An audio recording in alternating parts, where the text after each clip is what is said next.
僕が木材を買うっていうめっちゃ苦労しますやっててね、いやーってご視聴ありがとうございます。シーサーです。今回はですね、ずっとお待たせしていたあの発表をさせていただきます。エアロ合成感マックスシャーペンの木製カスタムグリップ、こちらをついにお披露目できる日がやってきました。しかも今回このカスタムグリップなんですけれども、ただの木製グリップじゃないんですよね。なんとこのグリップはあの木軸ペンを代表する工房節とのスペシャルコラボとなっております。実はこのエアロ合成感マックスシャーペンの開発段階の時から工房節の永田さんに今後木製グリップにね拡張させるために、どのような設計にすればいいかみたいなところを相談したりして進めていたんですよね。そんな工房節全面協力でこのエアロのグリップを作っていただきました。いやもう本当にありがとうございます。このエアロについて簡単にご紹介しますと、僕が2年の歳月をかけて開発したシーサーブランド初の完全オリジナルシャーペンです。定価は11,000円。このペンの最大のこだわりは書き心地なんですよね。このシャーペン本体は 43g の超重量級のフルメタルボディとなっていて、書く時のコツコツ音が本当に楽しい。で、所有するのが楽しい。そんなシャーペンとなっています。で、実はこのエアロなんですが、2024年の10月の時点でグリップを今後木に交換できるように開発をしたというお話をさせていただきました。フルメタルボディのシャーペン、僕自身すごく好きなんですが、やっぱり僕といえば木軸ペン。この自然が作り出す唯一無二の木目と、勉強すればするほど経年変化をしていく。この眺めるのも使うのも楽しいっていうのがね、本当に木軸ペンの魅力かなと思っています。僕が人生をかけて作った最高のシャーペンに最高の木製カスタムグリップをね取り付けるというね、僕の夢がねついに形になったということで、早速皆さんにお披露目していこうと思います。こちらがシーサー×工房節エアロ木製カスタムグリップでございます。いかがでしょうか。非常に小さいパーツですが存在感が半端ない。木のグリップになると耐久性を持たせるためにどうしても少しね太めに設計しないといけないので、木製グリップ専用の太めな口金も用意しております。なので木製グリップと専用の口金、この2つのセットでの販売となります。エアロシャーペン本体は別売りとなりますので、事前にオンラインストアとかお店でお買い求めください。で、樹種ですが今回こちらの5種類をご用意しました。まず私シーサーが材木屋さんに行って自分の目で選んできた木がこちらの2種類ですね。1つ目が木焼き、こちら口金とグリップのセットで税込み6,050円です。で、2つ目が神代毛焼き、税込み6,600円。そして工房節が実際に持っている超スペシャルな材から用意してくれた木がこちらの3種類です。こちらがカリンコブ木、税込み8,800円。こちらはハワイアンコア、税込み8,800円。こちらはローズウッドコブ木、税込み11,000円となっております。今回のこの価格についてなんですが、どうしても木材ってなると木の取り都合とか、その時のね価格っていうのも全然違ってくるので、この金額はあくまでもスタート段階での価格と捉えていただければと思います。なので今後価格が変動する可能性があります。今回はね特別にローズウッドコブ木とか、ハワイアンコアとか、使っていただいたんですが、それもね今回は特別に作っていただいたんですが、今後はちょっと不定期でのご用意になると思います。その点もねあらかじめご了承いただければなと思います。今回の動画の構成として、今回のこの木製グリップがどうやって誕生したのか、その裏側をたっぷりお届けしていきたいなと思っています。なので工房節の永田さんの事務所での打ち合わせしてきた様子、その後に僕が材木屋さんに行って木焼きと神代木焼きの木材を自分の目で選んできた様子で、最後にこのグリップの詳細とか販売についてをお話ししていければいいかなと思っております。ということで、まずは工房節の永田さんのところに行ってきた映像をご覧ください。ということで、工房節の永田さんの事務所までやってきました。工房節の永田さんでございます。今回ね、エアロのこの木製グリップのところを、作っていただけるということで、いやもう本当にマジで作ってもらえるとはちょっとダメ押しで本当はね最初はちょっとお願いしてたら快く引き受けていただきまして、初めて試作ができたということで、ね、ちょっと時間かかっちゃったねほんとごめんなさい。いや忙しかったパイプは真鍮のパイプはこちらで用意したんですけど、そこはジグストレートじゃないので、それをやるのといわゆる小口をどう出すのか、僕の普通のペンよりも難しいんですよね。めんどくさいんですよ。一番迷ったのがここで、ここの中の段差が1ミリしかないから、そこでここのパーツを平面を出すっていうのがめんどくさくてどうしようかなって悩みどころでめっちゃ苦労しますやっててね、いやーって思うぐらいでめんどくさいって思ってるのは事実なんですけど、量産できますかねやるしかないです。やるしかない、今回はシーサーさんということでとりあえず欅かなっていうので欅をまず1本と、じゃあ欅ならということで神代欅を1個で、僕工房節が作るということでカーリンを2個、でカーリンがカメラで見るとちょっと形太さが違うかなと思うんですけど、ここの持ってき方をカーブの具合をどうするかって考えてみて、ちょっとこっちの方がぷっくりしてる、そうぷっくりしてる方が口金に合うかなとは思ったんだけど、もともと金属パーツの方がね細めにシュッていってるので、そうですね、この形そのままで木軸にしようとするとここがあまりにもないから肉厚がないので、それはちょっとできないということでちょっとペン先も太めに。そうですね、口金も木軸モデルの方が太めになっております。かりんいいですね、やっぱりね。かりんね、合うね。そう黒とかりんは合うので合いますね。これちょっとぷっくりバージョンですね。個人的に結構好きかも。ぷっくりさせ具合みたいなのは永田さんの勘というか、勘ですねもっと膨らませろって言ったらできるんだけど、それぐらいじゃないのかなっていう感覚ですよね。やっぱりね、僕の、一番思い入れのある欅ですね。普通の欅ですよね。これは普通の欅、一応持ってるんですよ。普通の欅を永田さん持ってんだと思う。いつももうなんかとんでもない木が入った欅しか持ってないのかなと思ったら、最初ね結構明るめな色なんですけど、使い込むとね落ち着いた色味になってくるので、これがまた楽しいですよね。いかにも木のグリップだっていうのが分かるような感じで。そう欅が一番木らしいっていう部分があるから、そうですね、木目の粗さといい、今回試作してもらった4つ目が神代欅。神代ってどういうものなんですか？神代っていうのが埋もれ木の象徴みたいなもので、土の中に埋まってるものが多い。でも川の中に埋まってたりとか、例えば沼とかそういうのも全部神代っていうジャンルというのか、そういう分野になるかな。なるほどですね。一番有名なのが秋田山形にかかってる鳥海山っていう山が、あれが約2500年ぐらい前に崩落して、でそれで埋まってるものが一番有名かな。紀元前ってことですよね。そうですね経年変化した後の欅よりもさらに濃いですね感じでこれすごいな。でもそれは年数とかその土壌によって色の変わり方が全部違うから、なるほど。そうもっと明るいやつもあったり、そう緑っぽいやつがあったり、ちょっと紫っぽいやつもあったりとかで、多分この鳥海山の神代欅はめっちゃ買ったんで永田さんのね木材のストックはすごいですからね。材木屋さん並みにあるんでねたくさんあるんですけど、ペンはちっちゃいのでね、なかなか減らないのでもう本当もう買うなっていろんな人から言われるんですよ集めるのが趣味みたいになってます、ね、そうですね材料を見てこれで何作ろうかなって考える時間が一番楽しいんですよね。やっぱそれは結構長く続けられてきても、今でもそれが一番変わらないですね。多分一生変わらないでしょうね。でなんか結構懸念していたのは、その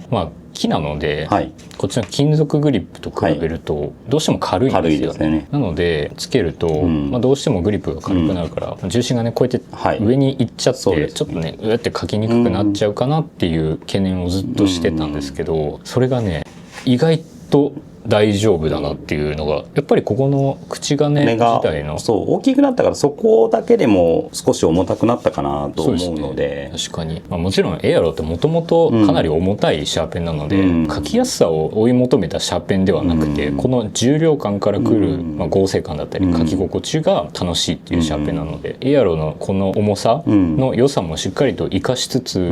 経年変化も楽しめるっていう、もうこれ最高のカスタムパーツになったんじゃないかな。本当ですか。いやもうありがとうございます。いえ僕は木工家なので、ね、木の仕事をできるんだったらどこまででも嬉しい。はい、そんな感じで本当にスペシャルコラボがねいよいよ実現しようとしているんですけれども、いやでも結構数作るのは大変というか、もうやれと言ったらやるしかないからだから絶えず金具があってもう時間がある時に作っていくっていう感じで、そうですね、例えばこの時に何かのあれで販売したいってなったらそこに向けてちょっと僕が頑張るだけなので。ありがとうございます。次の動画では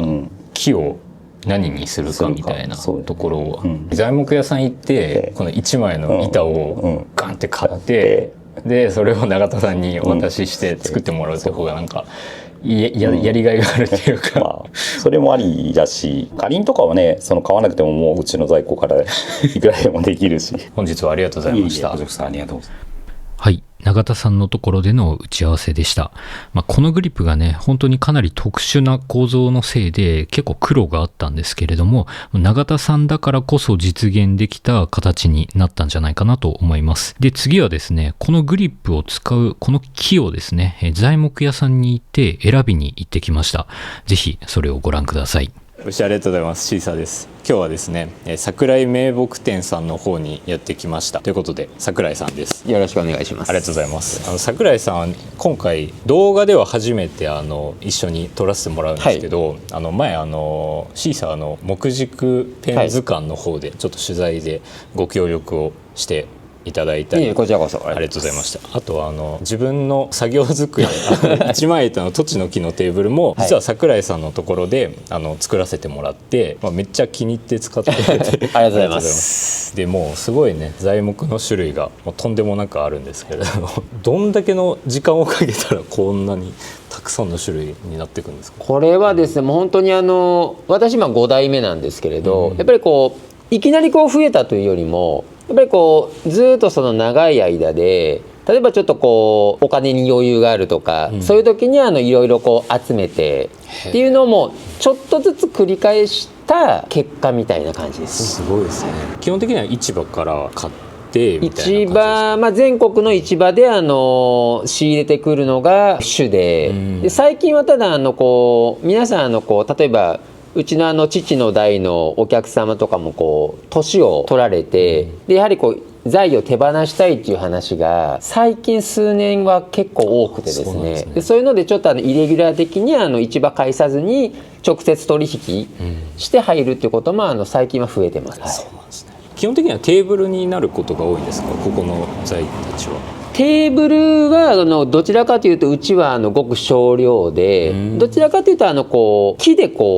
作品ですとか家具を作るその作家の方、いわゆるその木工作家さんっていう方に材料を買っていただくっていうのが主ですね。はい、一般のお客さんっていうよりなんかそういう作家さんの方が今は多いです。はい、そうなんですね。ちょっとねいろいろとグリップになりそうな素材がめちゃくちゃたくさんあると思うんで見ていきたいなと思います。なんかノーマルのケヤキが目の細かいのが実際そんなにやっぱりふんだんにあるわけではなくて、ノーマルケヤキね今ここの2丁しかね並べてない。これ目の細かさは先生、ここのこれを見ればいいですか？そうこれ今右側の木なんだけど、ここの一個一個のこの線がその 1年の成長。これめっちゃ細かいですね。めちゃくちゃ細かい。でこちら側がいわゆるその木の中心に近い方で、もっともっと芯はここの辺にあって、で若い時はやっぱり早く大きくならないといけないから育ちが早い。早いって言ってもこれでもまだだいぶゆっくりなんですけど、で大きくなって例えば光合成がもう他のに負けずにできるようになるとか、年を取ってくると成長がゆっくりになって、この感覚がびっくりするぐらい細かく。なるほど。こっちの方が古いものみたいな感じなんですか？こっちの方が新しい。あ、そうなんですか。芯に近い方が古い。要するにバームクーヘン作るみたいに、木は外に細胞分裂を外側がしてって増えていく。あ、そういう感じなんですね。バームクーヘンも外につけて焼いて、あれと本当に一緒で、一年一年こうやって外に分裂して細胞が大きくなっていくっていうので、こっちがいわゆる樹皮の木のゴツゴツした外の丸くなってる側で、こちらの方がなので新しい。なるほど。そうなんですね。ただ、生まれとか育ちによってもう全然本当にもう1年に1センチぐらい育つ木もあったりするので、そういうのもやっぱり本当にもう生えてた環境とか、そういう木の育ち方によってものすごく変わるっていう中で、特に細かいの今色味もなんかちょっと違うような気がするんですけど。色味は左の方が色が濃いです。濃いですね。右の方が明るめです。なるほど。これもやっぱり育ってた場所とか育ち方によって、色味っていうのはやっぱ同じケヤキっていう種類でもかなり黄色っぽい色から濃い感じのものまではありますね。どっちも経年変化でいうと使ってってしっかりと濃くなっていくっていうのはどっちの色も変わらない。どちらも濃くはなるけれども、やっぱり元が濃い左の方がやっぱり深い色味に変わるかなっていうのは。エアロだったら元から結構濃い色だから、こっちの方が好みは濃い方がいい。濃い方の方が最初から合うとは思うけど、いやでも僕も濃い方が好きなんですよね。そう、濃い方がね魅力に感じるよね。で、あと一点この木に関しては、濃いかすれみたいなのがちょっと部分的にこういうふうに分かりやすく言うと出たりするので、こっちの木はそれがほぼゼロと思ってもらっても大丈夫なんだけど、例えば数作るってなった時に必ずこういうのが混ざってしまう。個人的にこういうのもすごい好きなんですけどね。なんかどうしてこういうかすれみたいなものが、これも木が成長する時の何かしらの理由があって、この年というかその時に何かがこの辺りに起きたんだろうなっていうのが、育った歴史みたいな、歴史みたいな。でやっぱり天産物っていうのは必ずそういうことが起こる可能性が必ずあるし、でやっぱり人間って綺麗なものだけを良しとするっていう考えだと、こういうのを昔だとやっぱりそれが欠点だとかダメなんだっていうんだけど、でも木が育ったこれも歴史なので、それやっぱり、受け入れてあげたいなっていうのが僕たちの、思いというか。いや間違いないです。本当そうですよね。今回材はうちが買って永田さんのところに支給をさせてもらうみたいな形がいいですよね。僕が木材を買うっていう面白いな。せっかくなんでシーサさんが選んでもらった方が多分みんな喜ぶじゃないかな。いやもう喜んで買いますやっぱ自分の商品だしね。そうですね、自分で選ぶっていうのは大事なことかなって。そうですね。最終的に自分もこの中のどっか使いたいなみたいなのもあるんで、やっぱりなかなかない体験っていうかね、こういうふうに、贅沢する木を買うっていう木工作家さんにならない限りなかなかないと思う。こういうのは、結構重いんですね。重いよでもこれも面白いもんで、これ今めちゃくちゃ目細かいでしょこれ。めっちゃ細かいですね。で例えば同じサイズで、例えば年輪がもっとこういうふうにすごく育ちのいい木だと、もっとめちゃくちゃ重い。あ、そうなんですね。年輪が細かい方が、これケヤキっていうのはこの筋がこれストローの穴みたいに導管っていった水とか栄養素が通る穴で、それが細かいほどたくさんあるってことなんですよ。目が細かいとその分この空洞が同じこの大きさの中にたくさんあるっていうことなので、それは軽くなる。すごい。軽くはない。軽くはない。ケヤキは重たい方なんですか？木材として。平均よりは日本の木の中ではどちらかというと重いに近い側の木です。なるほどですね。なんか神代ケヤキもあるということで、ちょっとそう神代もね、ダークブラウンのエアロとすごい合うんじゃないかなと思うので、これ2つ全部神代っていうことなんですか？この3つも神代で、これいわゆるともぎって言って同じ丸太から取ったこれは3つですし、であとちょっとこの下違う木で、この一番上にあるこれも神代の欅です。であとはそちらに立ってるこれとここ、これ1枚の同じ木なんですけど、そうなんですね。これも神代の欅です。ものすごく色の差が神代の欅は激しいというか多いので、もう化石みたいな木ってことですよね。火山の噴火とかいろんなそういう例えば土砂崩れとかそういうもので埋もれていい環境っていうか、普通だともう腐ってなくなっちゃうんですけど、それがいろんな要因で上手にずっと埋まってた結果っていうことで、ただ化石までは行ってるんです。もう化石になってしまうと加工なんていうのはもう本当に削ったりっていうのはもうできなくなってしまうので、程よい状態。なるほど。でも何千年前とかの木になるんですかね。大体本当に1000年単位っていう、じゃあ出回ってる量もそれなりに今はすごく少なくなって、でやっぱりバブルの時代とか、それこそ公共事業とか基盤整備っていっていろんなものを整備して掘り返した時にたくさん出たりとか、そういうのでやっぱり世の中に出た。で向こうはやっぱこちらと違うのが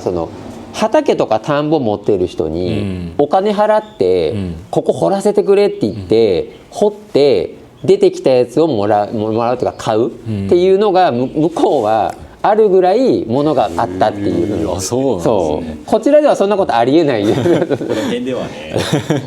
掘っても出てこない。そうだからそんだけ基本でどこ掘っても出るっていうぐらいすごいな。そうあったっていう。だこういうのもみんなだからもう古い乾燥した状態でうちも仕入れてるので、新しくどうこうっていうわけではないですよね。もうそうなんですね。なんか永田さんに前作っていただいた神代のサンプルって、ちょっと緑みがかった茶色って感じですよね。あれでいうとどれが一番近いんですかね。この木緑っぽく見えてね、実際茶色なんです。ここのそうなんですか。こって見てもらうと、ここ見るとわりかしこれ緑系統に見えるんですけど、実際はこういうちょっと茶色系統の、木ですね。これは塗装をかけるとこれは多分わりかし似た系統の色になるかなって。今のそのでかい3枚はもっと薄いです。で緑が強いのがってなると、これちょっと見づらいかも。これだとかなり濃いめの緑の系統の色には仕上がるかなとは。これ木はすごく質も色も。これいいな。俺これ欲しい。なんかこれちょっと木みたいに入ってますね。木ありますよ。これこっちに板目に引けばいい玉が出るぐらいのこれ玉木の跡なんです。これ全部ちょうどここ見るとすごくポコポコってなってるでしょ。こういうふうにポコポコって。でマサだとこういうふうにポコってなるんですけど、これは板目側に引くとこういう丸っこい玉の連なりになるのがいわゆる玉木っていう。この木はすごくいい質がいいっていうか色もいいし質もいいっていう。永田さんが欲しいっていうなら間違いないんじゃない。なら僕が買いますって。ピーソさんが買わないなら僕が買う。それはそうかなり物いいですね。質がいいね。そうなんだ。たまに僕はどう割り言う木味がいいっていう。どういうことなんですか。削ってる感覚がすごい気持ちいいの。わかんない。わかんない。ものすごくねニッチな。こういうはもう運転の差。が。そうなんですね。こっちはね削りにくいの。削り僕にどっち。削りにくいってどういうことなの。加工性が良くない。硬すぎるみたいな。刃物切れがいいとか悪いって言うんだけど、やっぱりそれも自分で手道具とかで自分のその手に返ってくる感触、いわゆるその刃物切れの良さとかっていう言葉を使ったり、それがいい木とやっぱりそれが難しいっていうか違う木っていうのがあって、でそれを僕はやっぱ木味がいいとか質がいいよねっていうふうに。じゃあめっちゃ木が良くても木味が悪いの。ある全然ある。そうなんですね。木と木味はまた違うんですね。なるほど。面白い。だいたいこれっぽくなってくみたいな感じ。そう、ペンの方がね塗装をかけてあるだろうからまたちょっとね、雰囲気が、これがね、これが本当の色、ここがこれ、こっちが削ったまんまの状態で、こっちが色をつけた状態で、この木は色はすごく濃いです、これは。これが一番好きな色かもしれないな。はい。ということで、桜井名木店さんの方で、欅と神代欅を選んできました。今回買わせていただいた欅は、ちょっとね、色が濃い方って言ってた、左側の年輪が細かい欅を買わせていただきました。で、神代欅の方はですね、永田さんも欲しいと言った、神代欅を買わせていただきました。これが実際にね、買わせていただいた神代欅なんですが、ちょっとここ時空がね、歪んだような感じの年輪になってて、このたまに出るね、玉木が本当に美しい、そんな神代欅となっております。で、永田さんに伺ったところ、サイズの欅でだいたい500個ぐらいこのグリップを作ることができるそうです。で、こっちの神代欅の方は、多くて300個とか、だいたいそれぐらい作れたらいいなっていうふうにおっしゃっていました。改めて今回のグリップの5種類の木を簡単に特徴をお伝えします。まずは欅。欅は日本を代表する木材です。耐久性が非常に高く、それから経年変化が圧倒的に美しい。神社仏閣の建築材にも使われる非常にスペックの高い木材です。僕が木軸ペンに本格的にハマったのがこちらの野原工芸の欅のシャーペンなんですけれども、これねすっごくね経年変化をしているんですけれども、この欅最初はこれとほぼ同じ色味だったんですよね。ほんと最初ねめちゃくちゃ明るい色だったんですけれども、もう10年勉強とか仕事でめちゃくちゃハードに使った結果、こんなにも色が変わりました。これすごくないですかね。結構エアロのボディって暗めな色なので、ちょっとねこのグリップの欅のところだけ明るくね見えてしまうかなって最初は思うんですけれども、もう何年も使って経年変化していくとこれぐらいね落ち着きのある色に変化していくので、そういった経年変化を本当に楽しんでいただきたいなということで、この欅をね、どうしても入れたいということでチョイスしてみました。今回の5種類の樹種で、経年変化を楽しみたいと考えている人はもう間違いなくこの欅一択かなと思います。それから神代欅、何千年もの間土とか川とか沼の中に埋まっていた欅となっています。工事とかで偶然掘り出されて、しかも腐ることなく残っているという、もう本当にね奇跡のような素材で、そういったロマンも合わせて楽しんでいただけたらなと思います。この神代欅のダークブラウンが本当にエアロと相性抜群なんですよね。このガンメタルのねクールなボディともめっちゃ合うし、ダークブラウンのボディともめちゃくちゃ合う、本当にね相性抜群な、そんなのが神代欅となっています。それからカリンコブ木。カリンコブ木は光合節を代表する樹種となっています。この炎のように燃え盛るこのコブ木、かなり遠目から見ても、もういかにもねこれやばい木を使ってるんだなっていうのがね本当にわかるような、かなり存在感のある木目となっています。めちゃくちゃね美しいですね。続いてがハワイアンコア。こちらはハワイ島から産出される高級木材となっていて、伐採が非常に厳しく制限されているので、なかなか市場には出回らない、そんな希少な木となっています。この木材の最大の特徴は、この見る角度によってちょっとね波打ったように見える、そんな縮み木っていうのが特徴的な木目となっています。なかなかこれ動画だと伝わりにくいんですけれども、この斜めから見た時と正面から見た時でちょっとねこのしましまが動いてるように見えるんですよね。本当にこの実際に見るとこの立体感がね本当にすごいなと思うので、ぜひこの感動を味わってみてほしいなと思います。いや、このエアロのねダークブラウンとハワイアンコアなかなか合いますね。でガンメタルに装着してみたらこんな感じです。いや、これもめっちゃ合う。どっちも合うっていうのがねちょっとこの濃い茶色の、木の魅力かなというふうに思います。そして最後がローズウッドコブ木でございます。ホンジュラスローズウッドの、コブ木を使った木となっていて、今回のこのラインナップの中でも最も高価な、木材というふうになっています。光合節ってめちゃくちゃレアな木をねたくさん取り扱ってるんですけれども、そんな光合節の中でもトップクラスに高い木材となっています。非常に濃くくっきりとしたコブ木となっていて、もう見た瞬間のこの存在感がやっぱりね圧倒的なんですよね。本当に油分が多い木っていうこともあって、このしっとり感とこの硬さからくる光沢感っていうのかな、やっぱり光沢感もね本当にこれ美しいんですよね。本当にもうただただ美しい、そんな樹種となっております。やっぱりハワイアンコアとかカリンとかローズウッドコブ木とか、やっぱりねここら辺の木材っていうのは今回のね工房節のコラボじゃないとできないことかなというふうに思います。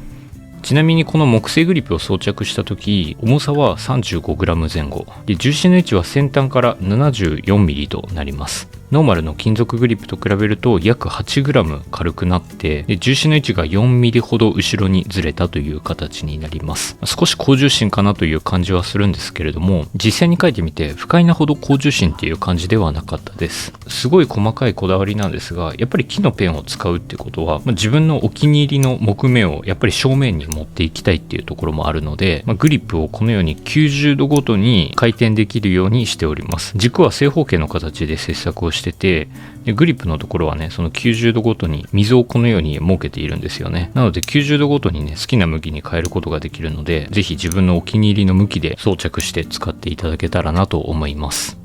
販売方法についてお知らせをします。まずちょっと大きいお知らせなんですけれども、この自社ブランドシーサーが東京で今回初出店することになりました。日本橋三越で開催される三越文具祭り2026っていうイベントが、ステーショナリーステーションさんが主催で開催する一大文具イベントがあるんですが、そこにシーサーとして初めて出店することになりました。これまで東京での取扱店舗はなかったんですけれども、ステーショナリーステーションさんが新たに取扱店舗として増えるということで、これはね本当に嬉しいなというふうに思います。今回取扱いのスタートをイベントに合わせようじゃないかということで、三越文具祭りのちょっとお知らせをします。開催期間は2026年2月16日から2月23日までで、僕の自社ブランドシーサーのブースではこのエアロ合成感マックスシャーペンをはじめグラビウムとかダクトペンケースとか通常商品も販売しますし、あとは僕がおすすめするこの世界中のねブランドの文房具たちも10個ちょっとねセレクトして並べておりますので、ぜひねそちらも覗きに来ていただけたら嬉しいなと思います。そして今回のこのシーサー×工房節の木製カスタムグリップなんですけれども、先行販売として抽選会を実施します。抽選の受付期間は2月の16日から2月の19日までで、当選発表は2月20日で、このグリップと口金のセットをお渡しする時期は5月頃を予定しております。ちょっとこの口金のパーツの方がまだ工場の方で製造中となっておりまして、この口金パーツの完成が今年の5月を予定しております。ちょっとお待たせしてしまう形になるんですが、そこだけご了承の上お申し込みいただけたら嬉しいなと思います。このエアロのシャーペンはガンメタルとダークブラウンのね2種類のカラーがあるということで、この口金の色もね2種類の色があるんですよね。この木の種類と口金の色、どっちがいいかっていうのは選ぶことができます。で今回の抽選本数なんですけれども、正直に申し上げるとかなり少ない数量になっています。まだ金具の方も試作段階で、このグリップの内側には真鍮のねパイプが通っているんですけれども、それは工場の方で試作してもらったサンプルをそのまま使っているっていうこともあって、今ある数だけしかねちょっと作れていないんですよね。なのでちょっと抽選する本数はこのようになっているんですけれども、本当に少ない数量で申し訳ないんですが、まずは皆さんにこのグリップをお見せできる機会をということで、今回はね抽選という形を取らせていただきました。当日のブースではこのエアロとこの木製グリップの方も一緒に展示していますので、実際に見たいという方はぜひ足を運んでみてください。ちなみに2月21日から2月23日までの期間中は木軸ペンの作家さんたちもたくさんね出展されるそうなので、本当に木軸好きにはたまらないイベントになるかなと思います。で今回のイベントなんですが、このシーサーのこのグリップの抽選だけじゃなくて、野原工芸とか工房節、それからクラフト A の抽選会も同時に実施されるそうなので、それもねめちゃくちゃ熱いと思うので、ぜひ気になる方はチェックしてみてください。今回はね抽選販売という形になってしまうので本当にごめんなさい。数が限られてしまうんですけれども、今後は永田さんとも協議していきながら、もっとねたくさん作っていただけるように、進めていきたいなというふうに思っています。今後ね文具店さんへの卸も含めて、少しずつね広げていけたらいいなというふうに思っています。でも工房節の永田さんが頑張って作ると言言ってくださっているので、今後もねこのグリップの販売情報とかは随時、発信していこうと思っております。ということで今回の動画は以上になります。ご視聴いただきありがとうございました。